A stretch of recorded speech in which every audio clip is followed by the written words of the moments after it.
Dictation start होगी 5 second बाद।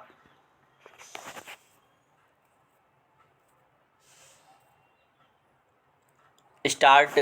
उपरोक्त साथियों के बयान से वादी मुकदमा द्वारा थाना हाजा पर घटना की दी गई सूचना तथा अन्य पुलिस प्रपत्र बखूब साबित है तथा साक्षी संख्या 3 व साक्षी संख्या 5 के बयान से अभियुक्त गण द्वारा वादी मुकदमा को मारकर स्वेच्छया साधारण उपहति भी साबित है। पूर्णविराम।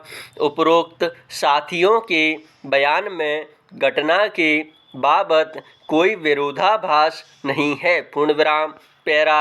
जहाँ तक अभियुक्त गण पर लगाए गए आरोप धारा 325 भारतीय दंड संहिता का प्रश्न है, इस संबंध में वादी मुकदमा PW 3 रामलोट द्वारा अपने मुख्य परीक्षा में यह कथन किया गया है कि अभियुक्त गण उसे हाथ मुक्का तथा डंडा से मारा व उठाकर पटक दिया, डंडा के मारने से उसके बाएं तरफ की गर्दन के पास की पसली टूट गई थी, दौरान जिरह मुख्य परीक्षा में किए गए कथन की पुष्टि करते हुए पृष्ठ संख्या 2 इस साक्षी ने यह कथन किया है कि घटना में उसे काफ़ी चोट लगी थी तथा गर्दन के पास हंसली भी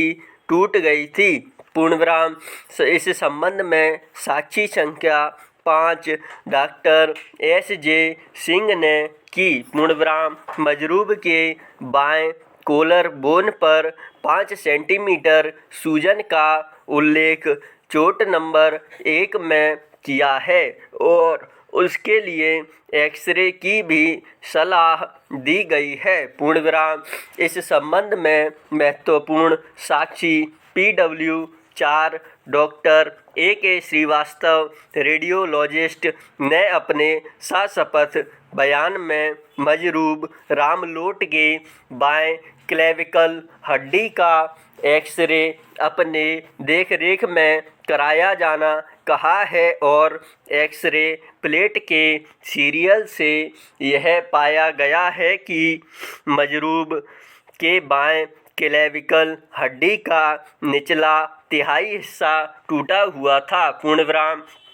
इस साक्षी ने एक्सरे रिपोर्ट प्रदर्श का एक को प्रमाणित किया है। पूर्णविराम। इस साक्षी का बयान साक्षी 3 द्वारा किए गए बयान की पुष्टि करता है और इसके बयान से यह स्पष्ट होता है कि मजरूब रामलोट के बाएं क्लेविकल हड्डी का निचला हिस्सा टूटा है। पूर्णविराम। जैसा कि मजरूब द्वारा बाएं तरफ गर्दन के पास की पसली का टूटना बताया गया है। पूर्णविराम।